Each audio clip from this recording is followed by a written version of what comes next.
नमस्कार साथियों, आज संविधान बचाओ गरीब बचाओ सम्मेलन का आयोजन बाबा साहब अंबेडकर जागृति मंच के तत्वाधान में किया गया।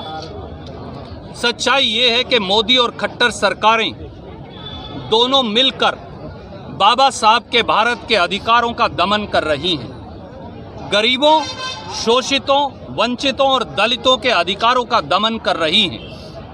वो चाहे आरक्षण को ख़त्म करने की एक नापाक साजिश हो, चाहे वो सरकारी उपक्रम जो बेचे जा रहे हैं और फैक्ट्रियां वहां आरक्षण ख़त्म कर दिया गया हो, चाहे वो निजी क्षेत्र से लेने वाले आईएएस के पद के अधिकारियों पर आरक्षण की समाप्ति की बात हो, चाहे हर 11 मिनट में एक दलित भाई से पर और या बहन पर अत्याचार की बात हो, चाहे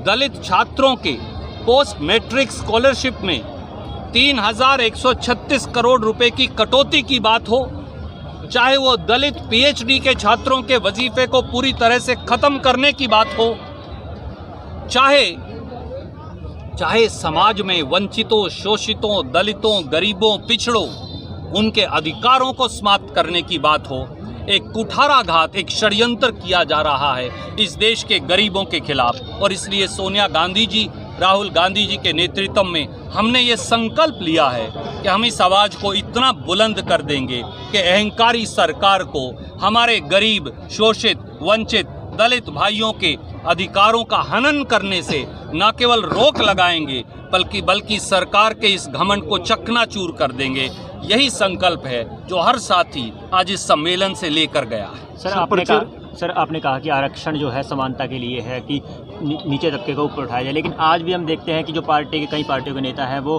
किसी न किसी के प्रोफेशन को लेकर ऊंच नीच की भावना की व्यक्त करते हैं। आज प्रधानमंत्री अगर चाय वाला बनता है तो मणिशंकर अय्यर बोलते हैं कि चाय वाला प्रधानमंत्री नहीं बन सकता।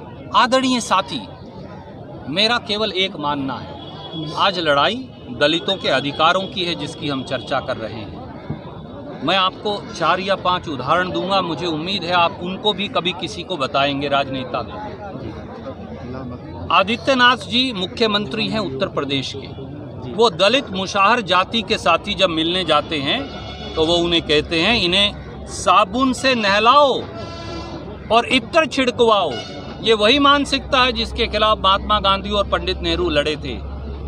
जब येदियुरप्पा जी पूर्व मुख्यमंत्री, जब वो मुख्यमंत्री थे कर्नाटक में, किसी दलित के घर खाना खाने जाते हैं तो थाली को हाथ नहीं लगाते भाजपा के नेता, 5 तारा होटल से खाना मंगवाते हैं। और याद करिए खट्टर साहब की बात, उम्मीद है आप और आपका चैनल ये सवाल उनसे पूछेगा, जब बाबा साहब का कार्यक्रम का आयोजन हुआ था तो हमारे एक दलित विधायक राम रतन जी को, मुझे नाम लेने में भी कोई हिचकिचाहट नहीं, कैसे फूट फूट कर रोए थे। मेरे पास तो वो तस्वीर आज भी है और मैं ये तस्वीर आपके कैमरा पर दिखाना चाहूँगा। क्या ये हैं दलितों के अधिकार? क्या ये हैं? याद करिए बिशंबर दास वाल्मीकि जी को, जिनको 26 जनवरी को मंच पर बैठने की जगह नहीं दी। याद करिए इसी प्रदेश में संतोष सारवान चौहान जी जो दलितों की नेता हैं, मंडल अध्यक्ष भाजपा ने उनको कत्ल करने की कोशिश की, उन्होंने एफआईआर दर्ज करवाई, बीजेपी की एमएलए की एफआईआर दर्ज नहीं हुई।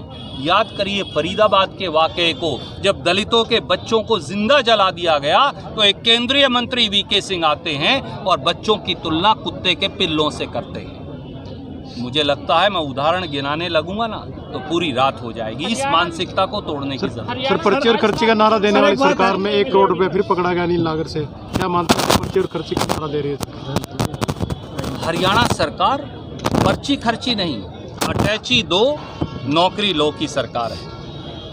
और इस रिश्वत कांड की तारें सत्ता के बड़े बड़े शहतीरों पर बैठे लोगों तक जुड़ी हैं। मैंने कहा था एक वीडियो है जिसमें तथाकथित तौर से सरकार के 2 बड़े बड़े मगरमच्छ हैं, पर उसका कोई जवाब नहीं आया। सर, कैथल में 50 लाख की स्मैक पकड़ी जाती है। फरीदाबाद के अंदर आज सरेआम बड़खल चौक पर एक व्यक्ति को हथौड़ों से पीटा जा रहा है।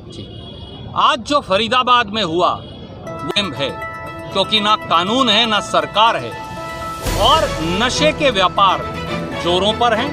वो कैथल हो, वो गुड़गांव फरीदाबाद हो, वो कुरुक्षेत्र यमुनानगर हो, हमारे युवाओं को एक बार फिर नशे में धकेलने का घिनौना षड्यंत्र है। बहुत बहुत धन्यवाद।